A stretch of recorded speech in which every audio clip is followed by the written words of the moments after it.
ఉపయోగించడానికి దేవుని కర్ర మనకి ఉపయోగం. అయితే ఆ కర్ర ఎవరి చేతిలో ఉంది? ఆ కర్ర ఉపయోగించడానికి దేవునితో పాటు ఆ కర్రకి సహకరించే వాళ్ళు ఉండాలి. అలానే ఆ కర్రని మనము పట్టుకొని నిలబడడానికి ఓపిక కలిగిన వారు కూడా ఉండాలి. ఈరోజు మనం ఆ మాటని నిర్గమకాండము 17వ అధ్యాయము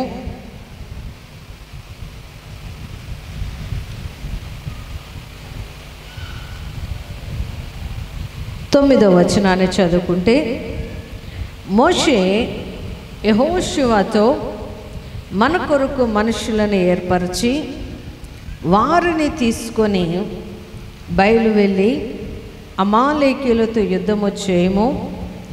రేపు నేను దేవుని కర్రను చేతబట్టుకొని ఆ సీనాయి కొండ మీదకు, ఆ సీనాయి కొండ శిఖరమున నిలిచేదనెను. ఇక్కడ ఈ కర్ర ఉపయోగపడాలంటే మొదటిగా ఎవరు ఉండాలంట?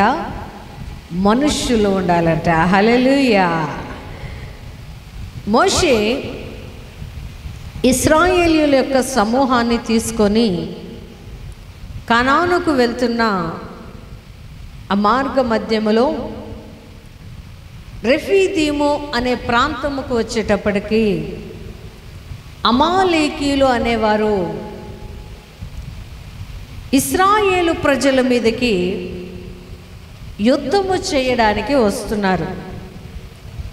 ఇక్కడ మనము చూస్తే ఇశ్రాయేలు ప్రజలు ఎప్పుడు కూడా ముందుగా యుద్ధానికి వెళ్ళిన వారు కారు. వీరు తొందరపడి యుద్ధాలు చేయాలనే మనసుకు మనుషులను సమకూర్చుకుందాం. దేనికంట? యుద్ధము చేయడానికి మొదటిగా ఎవరు ఉండాలంట? మనుష్యులు ఉండాలి. అంటే దేవుని ఆశీర్వాదం ఎవరి కొరకంట?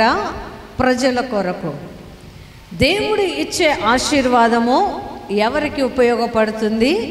ప్రజలకు ఉపయోగపడుతుంది. కాబట్టి దేవుని ద్వారా వచ్చేది ఏదైనా, దేవుని యొద్ద నుండి వచ్చే ఏ ఆశీర్వాదమైనా పొందుకోవాలి అంటే ముందుగా ఎవరు ఉండాలంట? ప్రజలు ఉండాలి. అయితే ఇక్కడ ఇశ్రాయేలు ప్రజలు ఉన్నారు. ఈ ప్రజల యొక్క ఆశీర్వాదమును దొంగిలించాలి అని, వీరు ఆశీర్వాదంలోనికి నడిపించబడకూడదు అని అమాలేకీయులు ప్రయత్నము చేస్తూ ఉన్నప్పుడు, ఈ అమాలేకీయులు ఏ ప్రజలైతే ఆశీర్వాదము పొందుకోకూడదు అని ప్రయత్నము చేస్తున్నారో ఆ ప్రజల ద్వారానే అమాలేకీయులకి బుద్ధి చెప్పాలని దేవుడు మోషేతోటి యెహోషువతోటి మాట్లాడతాడు. ముందుగా మీరు యుద్ధము చేయడానికి మనుషులను సమకూర్చండి. సమకూర్చిన తర్వాత దైవజనుడైన మోషే కొండ శిఖరానికి వెళ్ళి అక్కడ నేను నిలవబడతాను అన్నాడు. ఇక్కడ ఇశ్రాయేలు ప్రజలు కానీ మనము కానీ ఆశీర్వదింపబడాలి అంటే కావలసిన వ్యక్తి ఎవరంట? దైవజనుడు. ఇక్కడ దేవుడు మొదటిగా మనుషులని సమకూర్చమన్నాడు. తర్వాత దైవజనుణ్ణి కొండ శిఖరానికి వెళ్ళి నిలవబడమన్నాడు. అక్కడ నిలవబడిన తర్వాత మోషే అంటున్నాడు, దేవుని కర్రను చేతబట్టుకొని నేను మీ కొరకు వెళ్తున్నాను. హల్లెలూయా. దైవజనుడు ఎవరు కొరుకున్నారంటండి?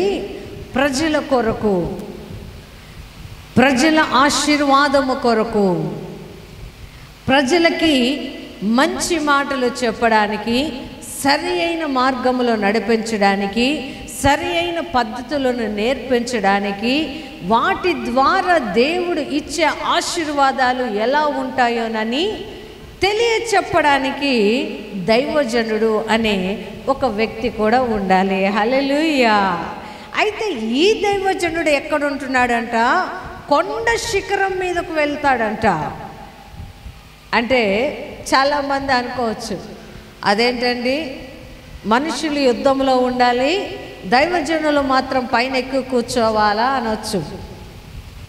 దేవుడు కొంతమందికి కొన్ని పనులు అప్పగించాడు, కొంతమందికి కొన్ని బాధ్యతలను అప్పగించాడు. మనుషులేమో వారి సమాజము కొరకు వారు ప్రయాసపడాలి. ఆ ప్రయాసపడుతున్న వారి కొరకు దైవజనుడు దేవుని పక్షమున నిలవబడి ప్రార్థన చేయాలి. హల్లెలూయా. కొంతమంది అంటారు, ఏంటయ్యా ఏదైనా కష్టం వస్తే మీరు మా తరపున మాట్లాడరే, మా పక్కన నిలబడి మాట్లాడరే అని దైవజనుడిని కూడా ఇహలోక సంబంధమైన వాటిని బట్టి ఈ ప్రజలు ఏం చేస్తుంటారు? లాగుతూ ఉంటారు. అయితే దైవజనుడు అనే వ్యక్తి దేవుని సన్నిధిని విడిచి పక్కకొస్తే మనుషుల జీవితాల్లో అపజయం ఉంటుంది, మనుషుల జీవితాల్లో ఆశీర్వాదం ఉండదు, మనుషుల జీవితాల్లో దుఃఖం ఉంటుంది. కాబట్టి ఈ దైవజనుడు మనుషులు చేస్తున్న యుద్ధములో పాల్గొనడం లేదు, కానీ యుద్ధము చేస్తున్న ప్రజల కొరకు దేవుని దగ్గర నిలవబడి ఆయన సన్నిధిలో ప్రార్థించడానికి బయలుదేరాడు. హల్లెలూయా. కొంతమంది అంటారు, అదేంటండి ఊరికే ప్రార్థన చేస్తే పనులన్నీ అయిపోతాయా అంటారు. నిజమే, ప్రార్థన చేస్తే మనుష్యులు జరిగిస్తున్న పనులకి ప్రార్థన సహకరిస్తుంది.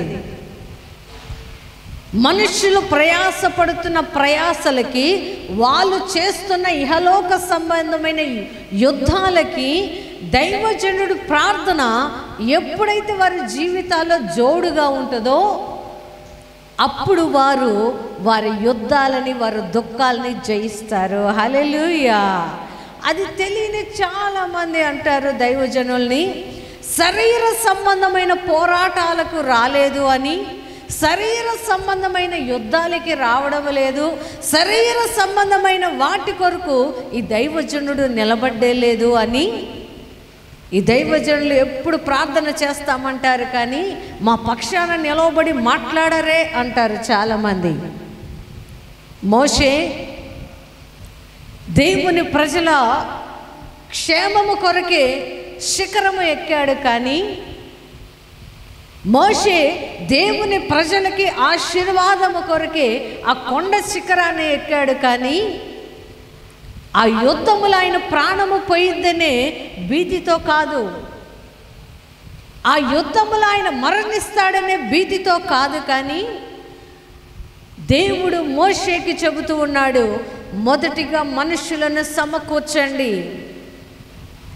ఈ భూమి మీద కూడా దైవజనుడు దేవుని దగ్గర విజ్ఞాపన చేయడానికి మాత్రమే ఉన్నాడు. మనుషుల యొక్క కష్టముల కొరకు, మనుషుల యొక్క బాధల కొరకు విజ్ఞాపన చేయడానికే దైవజనుడు ఉన్నాడు. అంతేకాని మనుషులు వెళ్తున్న తగాదాలకి, మనుషులు వెళ్తున్న గొడవలకి, మనుషులు వెళ్తున్న కొట్లాట్లకి దైవజనుల్ని పిలవకూడదు. హల్లెలూయా. దైవజనుడి పని ఏమిటంట? ఆయన సన్నిధిలో నిలవబడి ప్రార్థన చేయడమే. అయితే ఈ మోషే ఆ కొండ శిఖరానికి వెళ్ళి దేవుని కర్ర అనబడిన ఆ కర్రని ఎత్తి ఇలా పట్టుకున్నప్పుడు యెహోషువ మనుష్యులను తీసుకొని అమాలేకీయుల మీదకి యుద్ధానికి వెళ్ళాడు.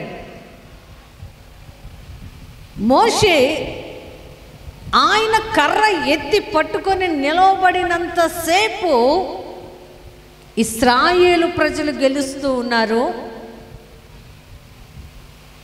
మోషేకి చెయ్యి దించిన ప్రతిసారి అమాలేకీయులు గెలుస్తూ ఉన్నారు.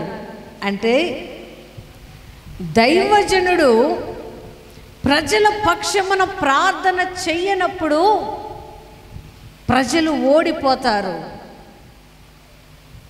ప్రార్థించడము దైవజనుడు మానినప్పుడు ప్రజలు ఓడిపోతారు. ఏ విషయములో కూడా నెగ్గలేరు.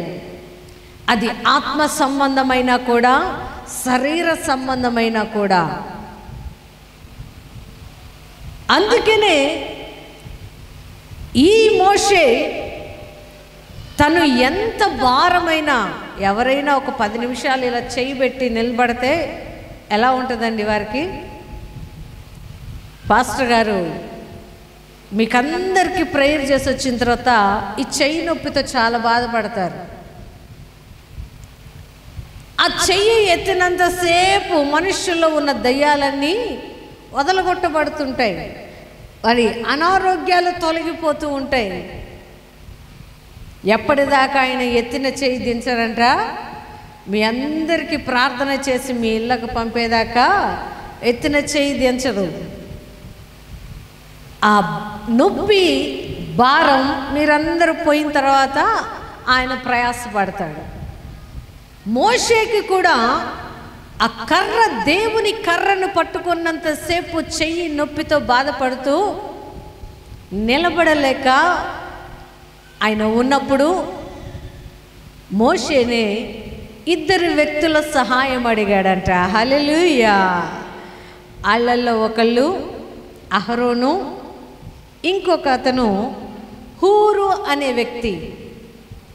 అహరోనేమో మోషే యొక్క అన్న. హూరు ఆ సమూహంలో ఉండే ఒక వ్యక్తి. అంటే దైవజనుడు దేవుని సన్నిధిలో నిలబడాలి అంటే, అక్కడ వారి కొరకు ప్రార్థించాలి, ఆయన శక్తికి మించిన పని చేయాలి అంటే దైవజనుడికి కూడా 2 మనుష్యులు శరీర సంబంధమైన శ్రమను భరించే వాళ్ళు కావాలి. హల్లెలూయా.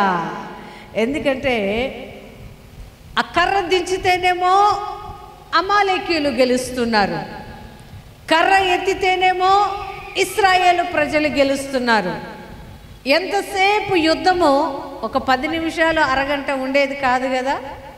ఇప్పుడంటే పెద్ద పెద్ద బాంబులు వచ్చాయి కాబట్టి ఒక వారం రోజుల్లో ఒక యుద్ధాన్ని గెలిచేస్తారు. కానీ అప్పటి దినాల్లో పరిస్థితులు అలా కాదు.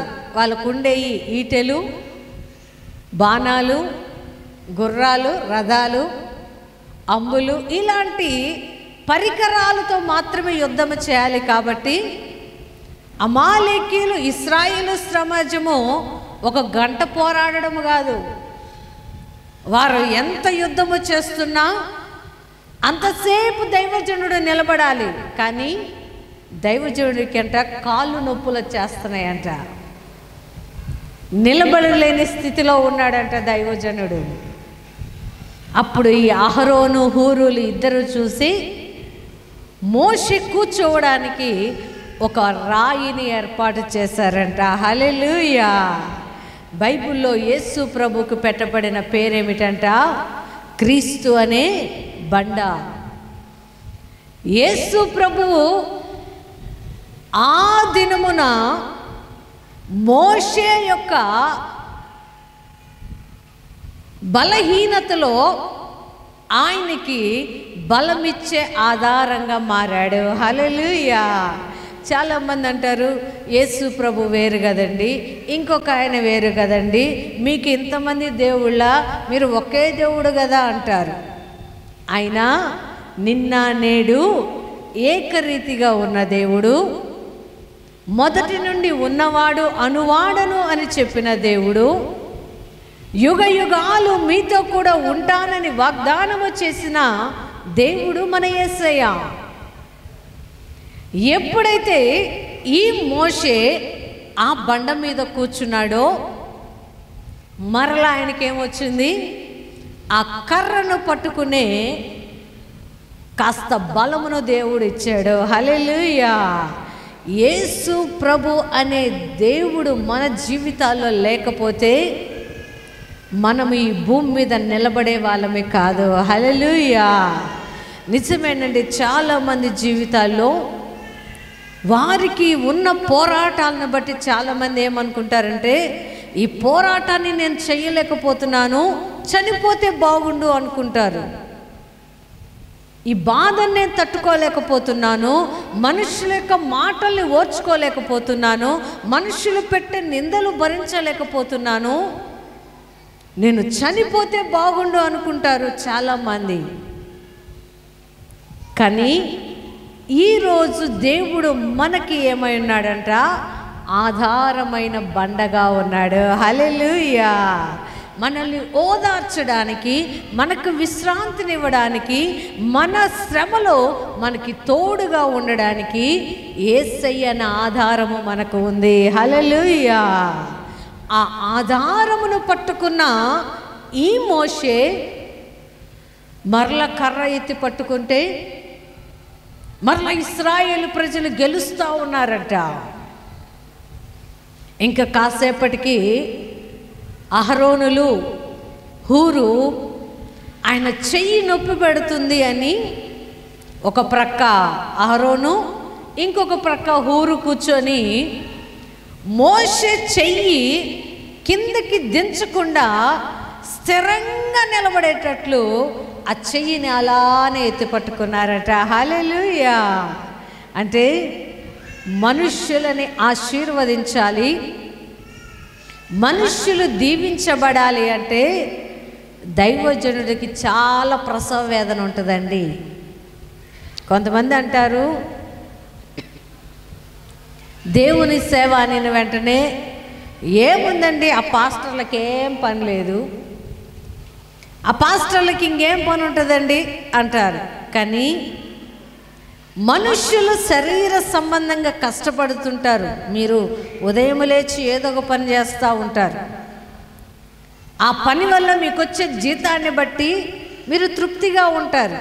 కానీ దైవజనుల పరిస్థితులు అవి కావు. దేవుని పక్షమున నిలవబడిన దైవజనుడు ఎలా ఉంటాడంటే శారీరకంగా బాధపడుతూ ఉంటాడు, ఆత్మ సంబంధంగా కూడా పోరాడుతూ ఉంటాడు. మోషే ప్రజల పక్షాన నిలవబడి వారు యుద్ధములో జయించాలని ఆ కొండ శిఖరం మీద నిలవబడ్డాడు. ఆ కొండ శిఖరం మీద నిలవబడిన ఆ దైవజనుడికి ఆత్మలో వేదన ఉంది, శరీర సంబంధమైన పోరాటము కూడా ఉంది. ఆ పోరాటమును బట్టి మోషే బలహీనుడు కాకుండా మోషే తన బలహీనతల్ని కూడా ప్రజల కొరకు వహించుకుంటూ అమాలేకీయులతోటి ఇశ్రాయేలు ప్రజలు గెలిచేంత వరకు కూడా ఆ కొండ శిఖరమును దిగి రాలేదు, ఎత్తిన చెయ్యి దించలేదు. హల్లెలూయా. ఈరోజు మనము ఆశీర్వదింపబడుతున్నాము అంటే దైవజనుల ప్రార్థనలు మన వెంట ఉండాలి. మేము చాలామందికి చెప్పాం కదా, మీకు ఏదైనా సమస్య ఉంటే రాసి పేపర్లో మాకు ఇవ్వండి అని. ఆ ఉత్తరాలు చదువుతూ ఉంటే, వారు రాసిన సమస్యలు చదువుతూ ఉంటే, ఆ సమస్యలు చదువుతూ ఉన్నప్పుడు ఇవి మావే అని నాకైతే అనిపిస్తుంది. ఒక్కొక్క సమస్యను చూస్తూ చదువుతూ ఉన్నప్పుడు మనుష్యులు ఇంత బాధల్లో ఉన్నారా, ఇన్ని కష్టాలలో ఉన్నారా, ఇన్ని శ్రమల్లో ఉన్నారా అని ఆ ఉత్తరాలు చదువుతూ ఉన్నప్పుడు లోపల మనస్సంతా నలిగిపోతూ ఉంటుంది. దైవజనుడు పడే బాధ అది, దైవజనుడు పడే కష్టం అది. దైవజనుడు ప్రజల యొక్క బాగును కోరేవాడు. వారి కష్టాలని, వారి సమస్యలని నాది అనుకుంటాడు. మనుషులైతే యుద్ధము చేస్తున్నారు కింద, కానీ దైవజనుడి బాధ ఆయన కొరకు కాదండి, ప్రజల్ని గెలిపించడం కొరకు, ప్రజల్ని దేవుని ఆశీర్వాదములోనికి నడిపించడం కొరకు, ఆ ఇశ్రాయేలు సమూహం అంతటిని దేవుడు ఇచ్చిన శ్రేష్టమైన కానానుకు పంపించడానికి దైవజనుడు కష్టపడుతూ ఉన్నప్పుడు ఆయనకి సహకరించేవారు కూడా ఉన్నారు. హల్లెలూయా. ఈరోజు ఇట్లా సేవకుడికి సహకారంగా ఎవరైనా ఉంటారా అంటే మాకెంత ఇస్తారండి అంటారు. దైవజనులకు ఏమైనా జీతాలు ఇస్తున్నారా? దైవజనుడికి ఏమన్నా మీకు ఇంత ఇస్తే మేము ప్రార్థన చేస్తున్నామని మీ దగ్గర డిమాండ్ చేస్తున్నామా? అదే మనిషి దైవజనుడిని ఏమంటాడు? మాకెంత ఇస్తారు మీకు సహకారంగా ఉండాలంటే? దైవజనుడు లాభ నష్టాలు చూసుకోడండి. నేను ఈ పని చేస్తే నాకు ఇంత లాభం వస్తుంది, అక్కడికి వెళ్తే ఇంత నష్టం వస్తుంది, నష్టం వచ్చే దగ్గరికి నేను వెళ్ళను, లాభం వచ్చే దగ్గరికి వెళ్తాను అని దైవజనుడు ఎప్పుడు కూడా ఆలోచించడు. అదే ఒక మనిషి పని చేయాలంటే ఏం ఆలోచిస్తాడు? నాకు గిట్టుబాటు అయితే వస్తానయ్యా. మనుష్యులేమో డిమాండ్గా మాట్లాడతాడు. దైవజనుడిని వచ్చేయమంటారు, నాకెంత ఇస్తావు? ఆయన దగ్గర నుండి ఎలా వస్తాయి? ఆయనకి ఎవరిస్తారు? దేవుడు ఇస్తేనే తీసుకోవాలి. దేవుని ప్రజలు ఆయన మనస్సు కలిగి ప్రేరేపణ కలిగి ఇస్తే తీసుకోవాలి. కానీ దైవజనుడు ఎవరిని డిమాండ్ చేయడానికి లేదు. కానీ అహరోనులు ఈ హూరు ఎలా ఉన్నారంట? ఆ కొండ శిఖరానికి ఎక్కాలా మేము? ఎక్కిన మేము మళ్ళీ ఆయన చెయ్యి దించేంత వరకు నిలబడాలా? ఆయనకి ఏదన్నా అయితే మేమేడ చేసాము, ఆ పైకి వెళ్తే మాకు నీళ్ళు ఉంటాయా, ఆహారం ఉంటుందా అని వారు ఆలోచించలేదు. కాబట్టి అహరోను గురించి దేవుడు మాట్లాడిన మాట ఏమిటంటే, అహరోను అనే పేరుకి అర్థం ఏమిటంట? వెలిగిచ్చువాడు అని అర్థమంట. అహరోనుకి పేరుకు తగ్గట్లే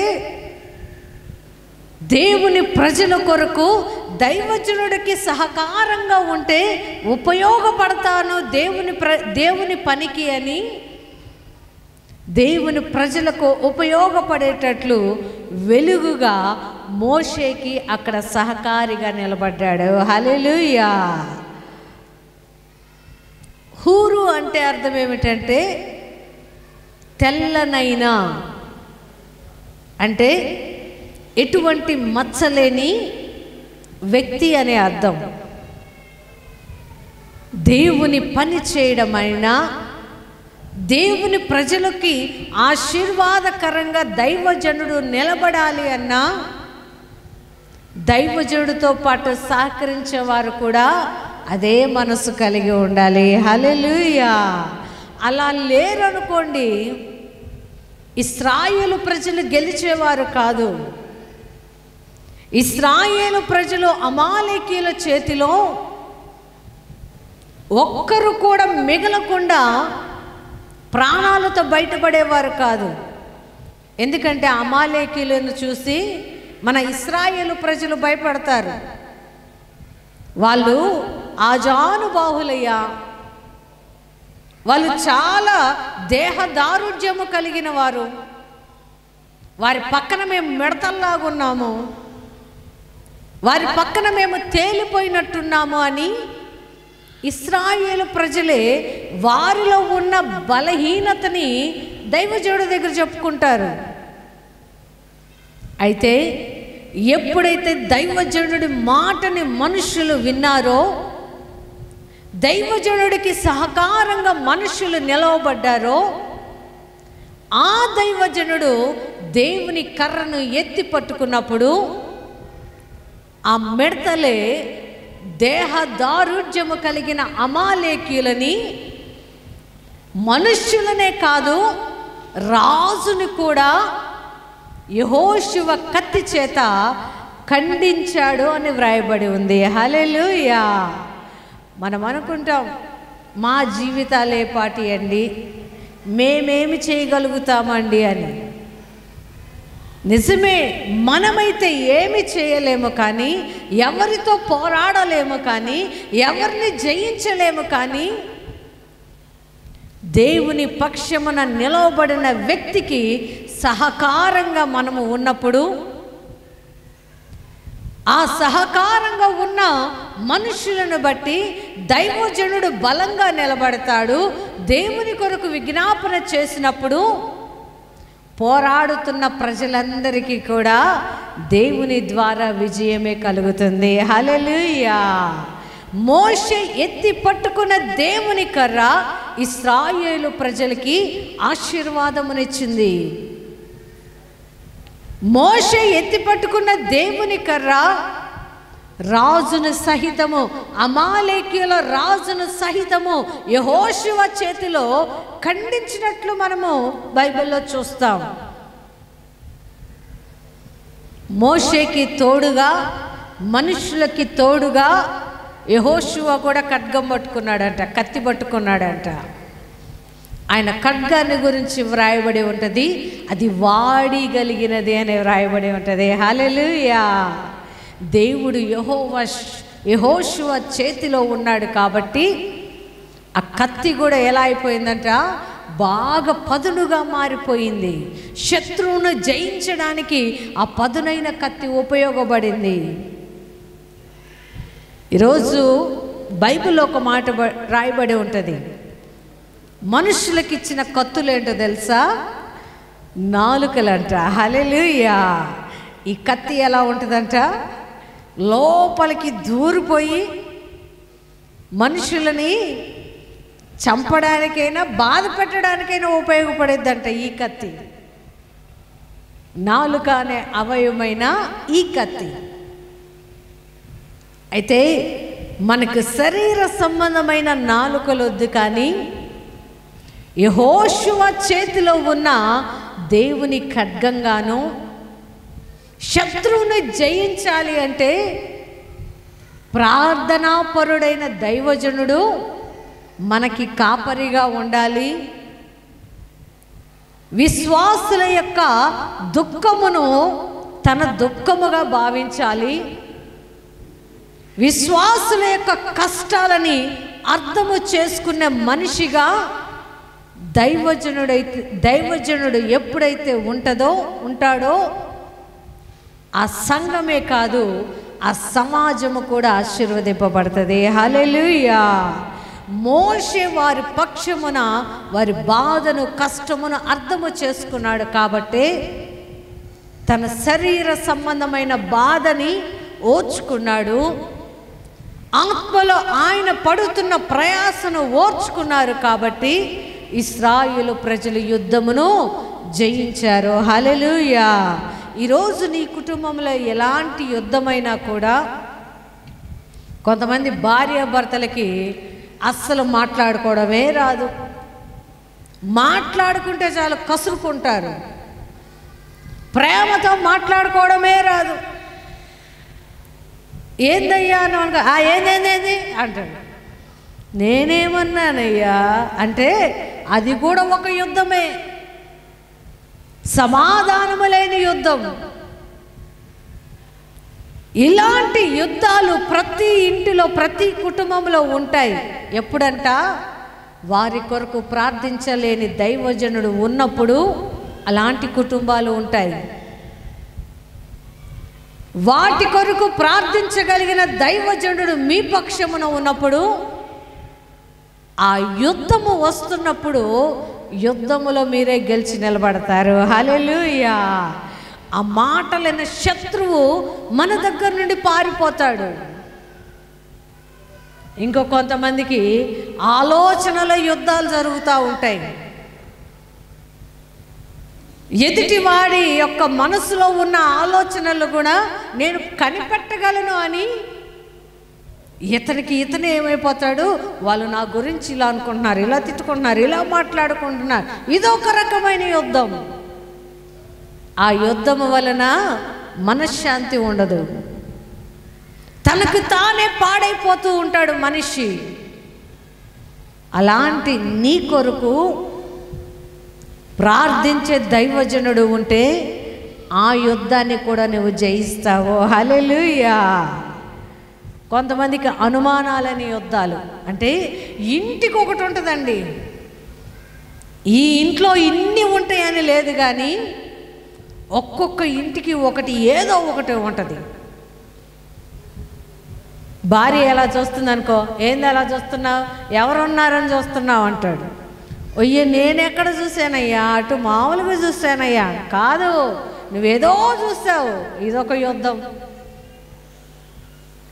ఆ అనుమానం అనే యుద్ధము కుటుంబాల నుండి వెళ్ళిపోవాలి అంటే నీ కొరకు ప్రార్థించేవారు ఉండాలి. హల్లెలూయా.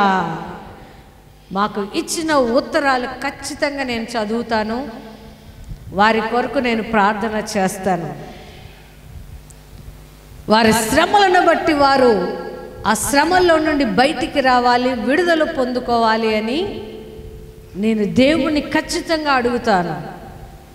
ఎందుకంటే ఆ కష్టము నాకుందనుకోండి, ఆ బాధ ఎలా ఉంటుందో తెలుస్తుంది. కాబట్టి ఆ బాధ ఇంకొకరు భరిస్తే వారు ఎలా ఉంటారో అర్థమవుతుంది.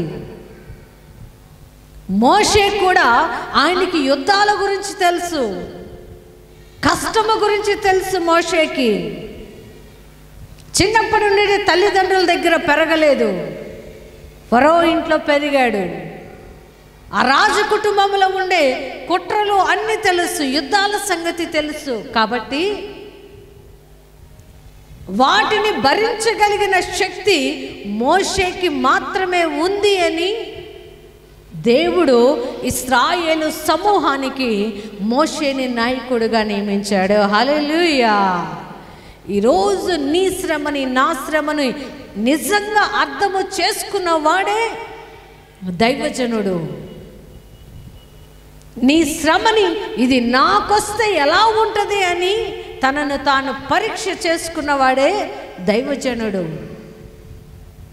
ఆ ప్రార్థనలు చేసేటప్పుడు ఏం ఆలోచించడం, వీళ్ళకి బాగైతే మాకేమన్నా ఇస్తారా, వీళ్ళు స్వస్థత పొందుకుంటే మాకేమన్నా ఇస్తారా, వీళ్ళకి ఏదైనా మేలు జరిగితే ఏదైనా ఇస్తారా అని మీ నుండి ఎటువంటి లాభాపేక్ష కోరుకోకుండా వీరు ఈ శ్రమలో నుండి బయటపడాలి అని ప్రార్థన చేస్తాము. హల్లెలూయా.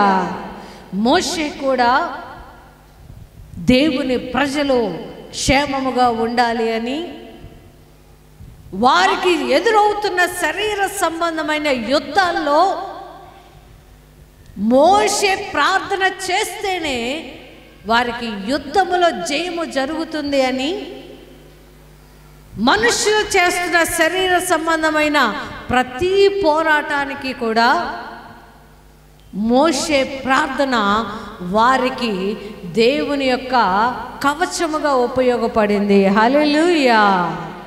దేవుని ప్రజలకి ఏ కష్టం వస్తున్నా కూడా మోషే మొదటిగా వెళ్ళేది దేవుని సన్నిధికి. అయ్యా ఈ కష్టం వచ్చింది, ప్రజలకి ఇబ్బంది వచ్చింది, వీరికి నేను ఏమి చేయాలి అని దేవుణ్ణి అడిగినప్పుడు దేవుడు చెప్పిన మాట చొప్పునే మోషే నడిచేవాడు. హల్లెలూయా. ఆయన అడుగు జాడలలో నడిచిన ప్రతిసారి మనుష్యులు క్షేమముతోనూ సమాధానముతోనూ మంచి ఆరోగ్యముతోనూ సంతోషముతో ఉన్నారు. దైవజనుడు నిలబడలేక బలహీనుడుగా ఉన్నప్పుడు దేవుని ప్రజలు ఖచ్చితంగా ఓడిపోతారు. అందుకని దైవజనుణ్ణి శరీర సంబంధమైన వాటి కొరకు ప్రయాసపడమని ఒత్తిడి తేవద్దు. శరీర సంబంధమైన వాటి గురించి మాట్లాడమని దైవజనుడి మీద బలవంతము చేయొద్దు. దైవజనుడుకున్న ఒకటే ఒక పని ఏమిటంట, మనుష్యుల కొరకు విజ్ఞాపన చేయడం, మనుష్యుల కష్టాన్ని దేవునికి తెలియచెప్పడం, మనుష్యులకి వారికి దేవుని ద్వారా ఎలా ఆశీర్వాదాలు వస్తాయోనని చెప్పడము దైవజనుడు పని. ఆ పనిని విడిచిపెట్టి మోషే కొండ దిగొచ్చి మనుషులతో పాటు యుద్ధము చేస్తే యుద్ధములో వారు జయించేవారు కాదు, యుద్ధములో ఖచ్చితంగా ఓడిపోయేవారు. యుద్ధములో ఖచ్చితంగా వారు ఏమైపోయేవారు? పడిపోయేవారు, నిర్మూలమైపోయేవారు. కొంతమంది ఏమైనా గొడవలు వస్తే అంటారు, ఆ దైవజనులు ఎవరు రారండి రోడ్ల మీదకి. ఎందుకు రావాలి? రోడ్డు మీదకి వచ్చి కేకలు పెడితే న్యాయము జరుగుతుందా? రోడ్డు మీదకి వచ్చి అరిస్తే మనుషుల దగ్గర మనకు న్యాయము జరుగుతుందా? జరగదు. వాటి కొరకు ఎవరైతే యుద్ధాలు చేస్తున్నారో వారి కొరకు ప్రార్థించడము దైవజనుడు పని. కానీ దైవజనుడు కూడా రోడ్డెక్కి అరిచే పని దైవజనుడిది కాదు. హల్లెలూయా. చేస్తున్న పనిలో విజయము, న్యాయము చేయమని దేవునికి విజ్ఞాపన చేయడమే దైవజనుడు పని. దేవుని దగ్గర యాచించడమే దైవజనుడు పని. దేవుని పని దైవజనుడు మర్చిపోతే దేవుని సమూహము, దేవుని ప్రజలందరూ కూడా శోధనలోనికి వెళ్ళిపోయి చెయ్యకూడని పాపాలను చేస్తూ ఉంటారు. కాబట్టి దైవజనుడు ఎక్కడ ఉండాలో అక్కడే ఉండాలి. ఏ మనుషులు యుద్ధము చేయాలో ఆ మనుషులు మాత్రమే యుద్ధము చేయాలి. దైవజనుడికి సహకారంగా మనుషులు ఉండాలి. ఆ సహకారుల వల్ల దైవజనుడు బలంగా నిలవబడినప్పుడు శరీర సంబంధంగా వచ్చేవి ఏవి కూడా మనల్ని జయించలేవు. హల్లెలూయా. కాబట్టి ఈ దినము దేవుడు నీ కొరకు ఎత్తిన కర్ర ఏమిటంట? నీ యుద్ధములో నీవు జయమును పొందుకునే కర్ర, నీకు యుద్ధములో విజయాన్ని ఇచ్చే కర్ర, నీవు యుద్ధములో ఎలా జయించాలో నేర్పించే కర్ర, ఆశీర్వాదములోనికి నిన్ను నడిపించే కర్ర. హల్లెలూయా.